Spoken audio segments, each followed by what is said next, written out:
Hello students, हम लोग दो टाइप के मिक्सचर्स लास्ट क्लासेस में पढ़ चुके हैं, जिसमें से एक हमने पढ़ा था ट्रू सॉल्यूशन और दूसरा हमने पढ़ा था सस्पेंशंस। Is it okay? आज हमको एक और टाइप के मिक्सचर पढ़ने हैं जिसका नाम मैं आपको बताने जा रही हूँ, और उसी थर्ड टाइप के मिक्सचर को समझाने के लिए उसके एग्जाम्पल्स के लिए हमने ये टेबल यहाँ पर प्रिपेयर कर रखी है। पर इस टेबल को हम थोड़ी सी देर बाद समझेंगे। पहले हम टाइप ऑफ मिक्सचर का नाम जान लेते हैं। तो चलिए, जो ये थर्ड टाइप का मिक्सचर आपको जानना है, इस थर्ड टाइप के मिक्सचर का नाम है कोलोइड्स। क्या पढ़ने हैं आपको? कोलोइड्स पढ़ने हैं। Is it okay? इनको कोलोइड्स भी बोला जाता है और इनको कोलाइडल सॉल्यूशन भी बोला जाता है। हम कोलोइड्स लिख रहे हैं, आपकी जो मर्जी हो लिख लीजिएगा, ठीक है। अब ये जो कोलोइड्स हमको पढ़ने हैं, इनको थोड़ा ध्यान से सुनिएगा। इनको जानने के लिए हम पहले वो रिवाइज कर लेते हैं जो हम जान चुके हैं। पहले हमने जो सबसे फर्स्ट टाइप के मिक्सचर्स पढ़े थे, उसको हमने नाम दिया था ट्रू सॉल्यूशन। और ट्रू सॉल्यूशन के बारे में जो सबसे इंपॉर्टेंट बात फिलहाल आपको याद रखनी है, वो है इस ट्रू सॉल्यूशन में प्रेजेंट सॉल्यूट पार्टिकल का साइज। याद है ना कितना स्मॉल होता है? This is less than 1 nanometer. फिर सेकेंड टाइप के मिक्सचर्स जो आपने जस्ट लास्ट क्लास में पढ़े थे, उनका नाम है suspensions.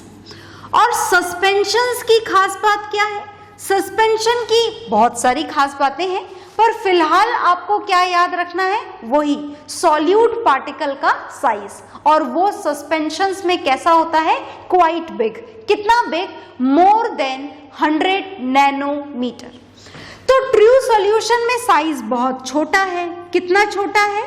Less than 1 nanometer. Suspensions में साइज कंपैरेटिवली बहुत बिगर है। कितना बिगर है? More than 100 nanometer. इतना बिगर कि आप इसे कैसे देख सकते हैं? नेकेड आईज से भी देख सकते हैं, बिना किसी माइक्रोस्कोप के। और ये इतना छोटा है कि हो सकता है आपको माइक्रोस्कोप की मदद से भी ना दिखे, ऐसा भी पॉसिबल है। ओके, तो कोलोइड्स का इनके साइजेस से क्या लेना देना? Colloids are also a type of mixtures, and colloids are those mixtures in which the size of solute particle lies in between that of true solution and suspension. मतलब colloids में तो जो सॉल्यूट पार्टिकल्स का size होता है वो कैसा होता है? वो ट्रू सॉल्यूशन के सॉल्यूट पार्टिकल से तो बिगर होता है और सस्पेंशन के सॉल्यूट पार्टिकल से स्मॉलर होता है। इसी कारण से हमने दोनों के साइजेस को दोबारा से जाना। तो देखिएगा ध्यान से, हमें कोलोइड्स के बारे में पढ़ना है। इस टेबल के थ्रू आपको अपना ध्यान डाइवर्ट नहीं करना है। फिलहाल मैं जो पढ़ा रही हूँ वो सुनना है, और उसके बाद में हम टेबल का भी कंप्लीट डिस्कशन करेंगे। बनाई है तो डिस्कशन तो हम करेंगे ही सही। देखिएगा ध्यान से। अब जो कोलोइड्स के बारे में हमको बात पता लगी, वो सबसे पहली बात ये पता लगी कि colloids are those solution in which the size of solute particle lies in between 1 nanometer and that of 100 nanometer. मतलब कोलोइडल सॉल्यूट पार्टिकल का जो साइज होता है, किसके बारे में बात कर रहे हैं हम? कोलोइडल सॉल्यूट पार्टिकल के बारे में। इसका साइज कैसा होता है? इसका साइज होता है बिगर देन 1 नैनोमीटर। और क्या लिखे हम? Smaller than 100 nanometer. तो ये है कोलोइडल सॉल्यूशन की खास बात। अब बात यहाँ पर ये जो आपने जानी है कि कोलोइडल सॉल्यूशन में जो साइज होता है वो ट्रू सॉल्यूशन से बिगर और सस्पेंशन से स्मॉलर होता है। मतलब बहुत ज़्यादा बड़ा साइज तो नहीं होता, और बहुत ज़्यादा बड़ा साइज ना होने के कारण जो कोलोइडल सॉल्यूशन है, जैसे कोलोइडल सॉल्यूशन के एग्जाम्पल सुनिएगा। कोलोइडल सॉल्यूशन के एग्जाम्पल्स मैं यहाँ पर लिखने जा रही हूँ, जैसे blood, that is a type of colloid. It is also a type of mixture and it is a type of colloid. कैसे टाइप का मिक्सचर है? colloid है ये. ओके, ब्लड के अलावा ये सारे यहाँ पर एग्जाम्पल्स ही लिखे हैं colloids के, जैसे कि milk, this is also an example of colloid. ये भी colloid का एग्जाम्पल है. तो आपने ब्लड भी देखा होगा और आपने मिल्क भी देखा होगा, दोनों के अंदर ही कोलोइडल सॉल्यूट पार्टिकल्स प्रेजेंट होंगे डेफिनेटली, और उनका साइज किससे बिगर होगा? 1 नैनोमीटर से, और किससे स्मॉलर होगा? 100 नैनोमीटर से. पर ये पार्टिकल का साइज बहुत ज्यादा बिगर ना होने के कारण कोलोइड हमें कैसे दिखाई देते हैं? होमोजीनियस. Is it okay? पर दिखते होमोजीनियस है, पर अगर एक्चुअल इनकी मैग्नीफाइंग तरीके से स्टडी की जाए तो हमें पता लगता है कि colloid just appear homogeneous. Colloid कैसे अपीयर होते हैं? कोलोइड अपीयर होमोजीनियस, है ना, दिखते तो होमोजीनियस है, पर अगर एक्चुअली इनके बारे में जाना जाए तो एक्चुअली दे आर हेट्रोजीनियस. क्या आपको बात समझ में आ गई? होमोजीनियस क्यों दिख रहे हैं? कारण समझ में आ गया, क्योंकि इसमें प्रेजेंट सॉल्यूट पार्टिकल का साइज बहुत ज्यादा बिग नहीं है, और बहुत ज्यादा बिग ना होने के कारण हमें दिखते कैसे हैं?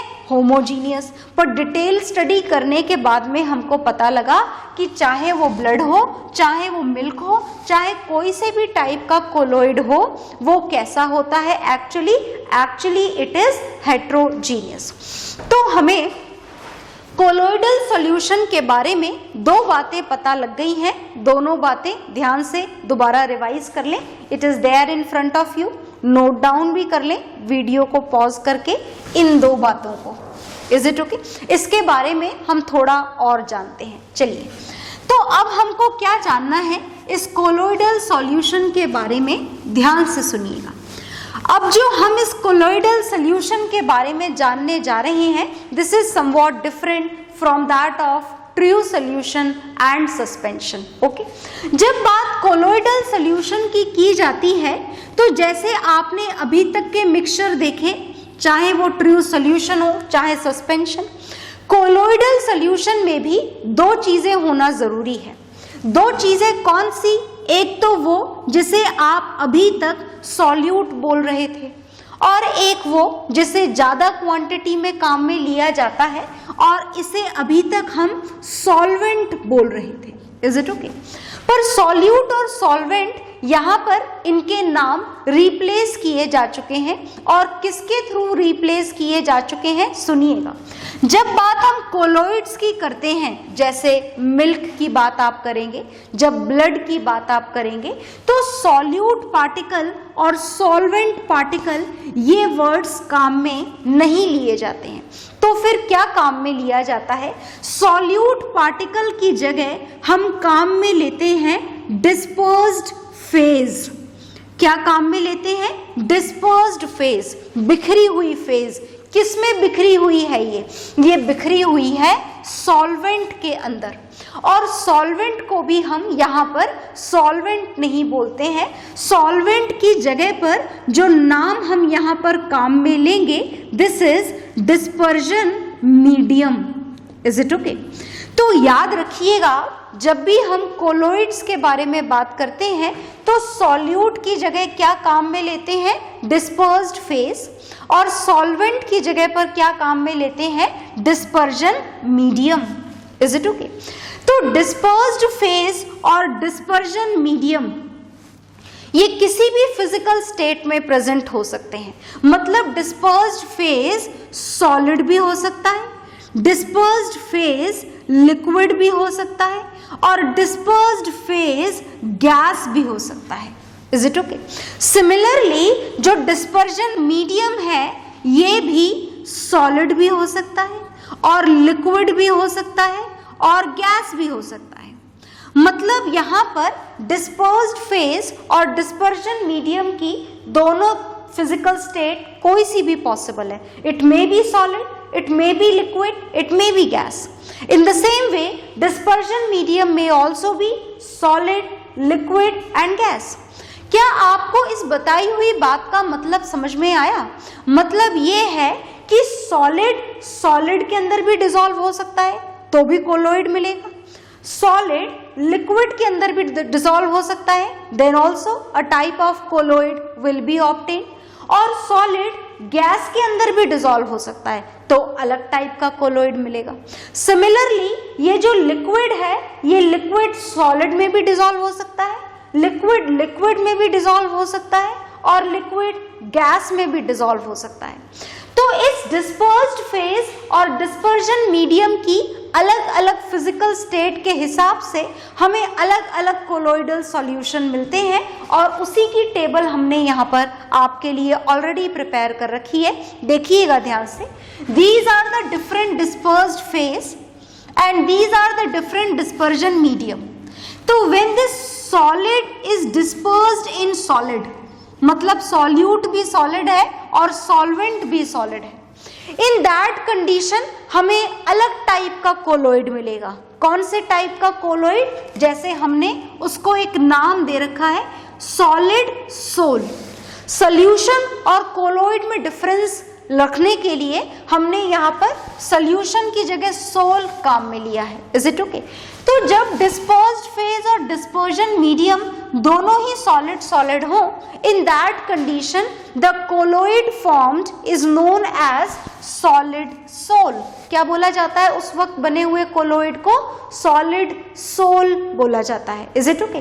और कुछ एग्जाम्पल है इसके, मैंने सिर्फ एक ही लिखा है, एग्जाम्पल और भी हैं। जब solid dispersed phase solid dispersion medium में डिसॉल्व होगा, मिक्स होगा, तो बहुत सारे एग्जाम्पल्स आपको मिलते हैं। मैंने सिर्फ एक लिखा हुआ है, दिस इज कलर्ड जेमस्टोन। अगर आपने कलर्ड जेमस्टोन देख रखा है तो बहुत अच्छी बात है, और नहीं देख रखा है तो आपके पास मोबाइल तो है ही सही, वीडियो आप उसी में देख रहे हैं, सर्च ज़रूर करिएगा और इस कलर्ड जेमस्टोन की इमेजेस ज़रूर देखिएगा ताकि आपको ये याद रहे कि कलर्ड जेमस्टोन आखिर होते कैसे हैं। Is it okay? और याद रखिएगा, coloured gemstone is a type of colloidal solution. Is it okay? सुनने में आपको अलग तो लग रहा होगा, but then also it is there. Okay, आगे देखिए, अगर डिस्पर्स्ड फेज सॉलिड हो, मतलब सॉल्यूट सॉलिड हो, और सॉलिड को आप किस में डिसॉल्व करने जा रहे हो? लिक्विड में। ओके, तो आपको कौन से टाइप का कोलोइड मिलेगा? उसे क्या बोला जाता है? उसे बोला जाता है सोल। और एग्जाम्पल देखिए, example is muddy water and blood. Blood में भी बहुत सारी चीजें डिसॉल्व होती हैं, a lot of salts are dissolve, और मडी वाटर तो आप पढ़ ही रहे हैं। Is it okay? Muddy water में भी बहुत सारी चीजें डिसॉल्व होती हैं। आगे देखिएगा, नेक्स्ट इज, अगर सॉलिड को गैस में डिसॉल्व किया जाए, सॉलिड को किस में डिसॉल्व किया जाए? गैस में डिसॉल्व किया जाए। तो सॉलिड को गैस में डिसॉल्व अगर किया जाएगा तो सॉलिड एरोसोल का फॉर्मेशन होगा, and examples are there smoke, dust storm. Dust storm में एयर के अंदर क्या डिसॉल्व हो जाती है? Dust particles. तो हो गया ना सॉलिड गैस में डिसॉल्व।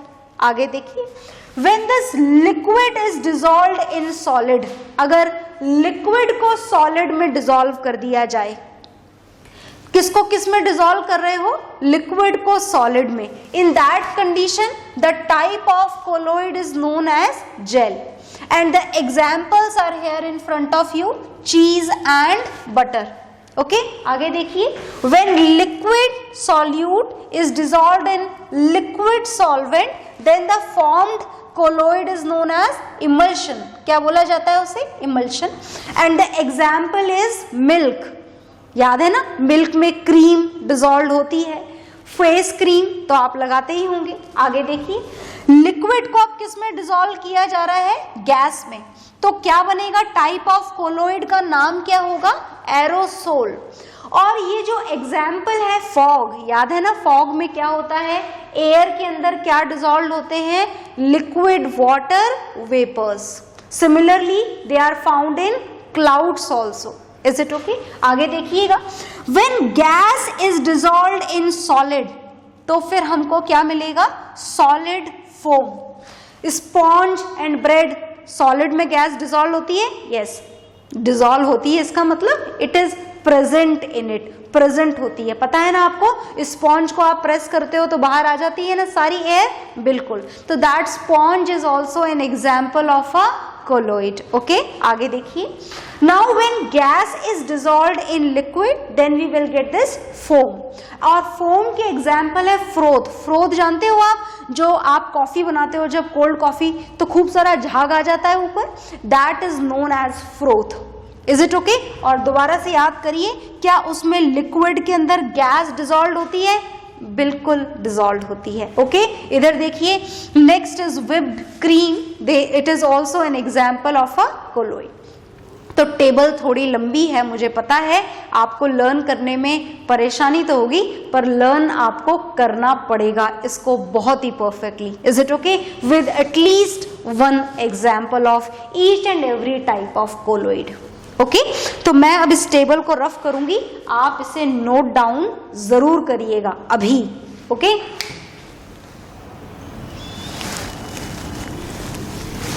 तो आई होप आपने नोट डाउन कर लिया होगा। नोट डाउन करने का काम आपको पेंडिंग नहीं छोड़ना है, कर ही लेना है इसे नोट डाउन।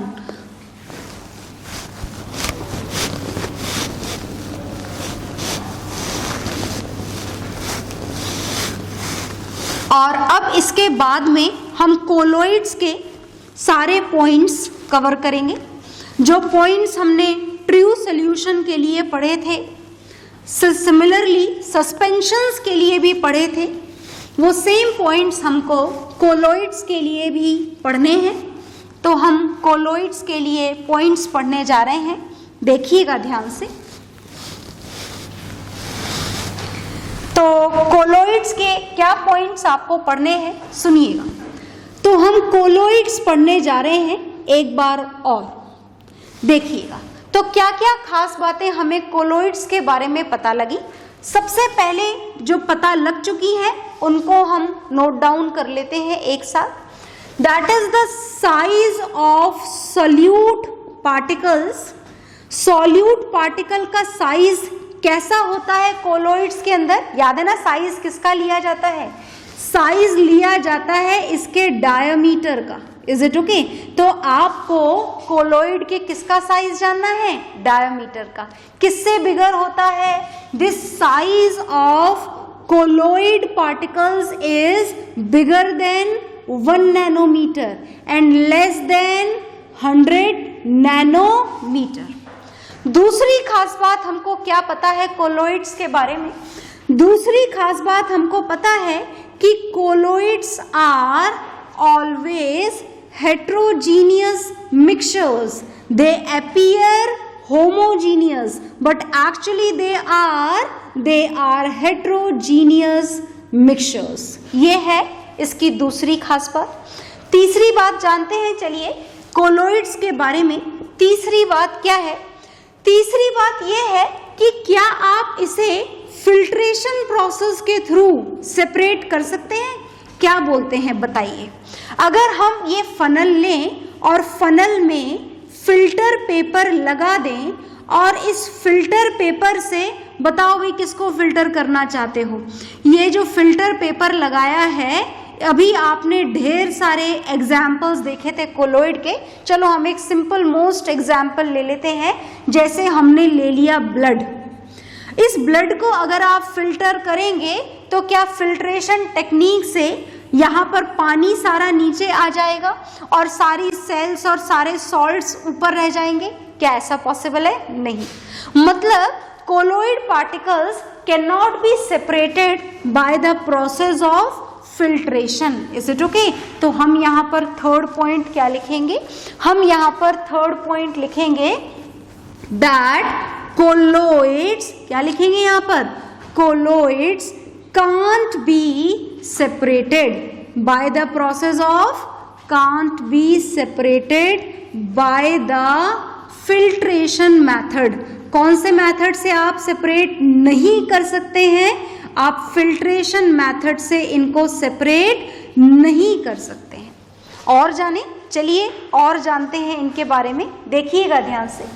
फोर्थ पॉइंट हम जानने जा रहे हैं इनके बारे में। फोर्थ पॉइंट क्या जानना है? फोर्थ पॉइंट हमें जानना है कि क्या इनके सॉल्यूट पार्टिकल्स आपको नेकेड आई से दिखते हैं? ट्रू सॉल्यूशन के कंपैरेटिवली ये बिगर तो होते हैं पर नेकेड आई से फिर भी नहीं दिखते, तो हम लिखेंगे solute particles can't be seen with our naked eyes. नहीं देख सकते आप इनको, नेकेड आई से नहीं देख सकते हैं। Is it okay? Fifth point है, this is about the scattering of light. Scattering of light can also be known as Tyndall effect. क्या बोला जाता है इसको?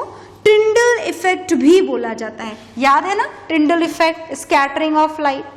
अगर कोलोइडल सॉल्यूशन में से वॉट एवर इट इज, आप मिल्क ले लीजिए, अगर किसी भी कोलोइडल सॉल्यूशन में आप टॉर्च लाइट या whatever the source of light is, कुछ भी ले सकते हैं, then the path of light will be visible. यहां पर लाइट रेडिएशन का पाथ क्या होगा? विजिबल होगा। विजिबल पाथ का मतलब समझ में आ गया ना? That means what would happen, scattering of light will definitely takes place through the colloidal solution as the size of solute particle is comparatively bigger than that of the true solution। आ गई बात समझ में? तो ये जो points आपके सामने लिखे गए हैं, these points are for the colloids। ये किसके पॉइंट है? कोलोइड्स के। आप इन पॉइंट्स को नोट डाउन करिए, इंपॉर्टेंट है।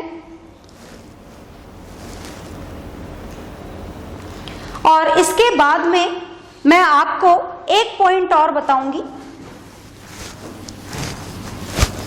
कोलोइडल सॉल्यूशन की स्टेबिलिटी के बारे में। इनकी स्टेबिलिटी के बारे में अगर बात की जाए तो आप थोड़ा सोचिए जब तक मैं रफ कर रही हूं कि which type of stability they are having, कैसी स्टेबिलिटी होती है इनकी। कोलोइडल सॉल्यूशन क्या बोले इनको? कोलोइडल सॉल्यूशन को हम स्टेबल सॉल्यूशन बोले या फिर अनस्टेबल बोले? क्या बोला जाए इनके बारे में? स्टेबल बोला जाए या अनस्टेबल बोला जाए?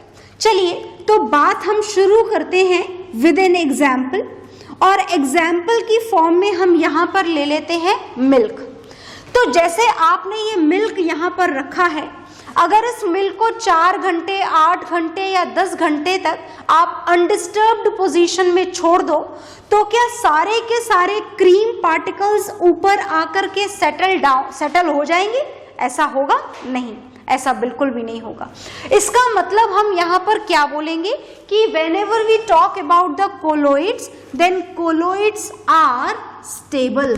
कैसे होते हैं colloids? स्टेबल होते हैं। ये जिस फॉर्म में आपके सामने होते हैं उसी फॉर्म में रहते हैं until and unless उनके साथ में किसी टाइप की प्रोसेसिंग ना की जाए। ओके, तो ये जो कोलोइड्स हैं, इस कोलोइड्स के साथ में ही हमारे टाइप्स ऑफ मिक्सचर्स कंप्लीट हो गए हैं। ओके, तो इन मिक्सचर्स के बारे में हमको और क्या क्या जानना है, that will see in the next class. Okay, so bye everyone.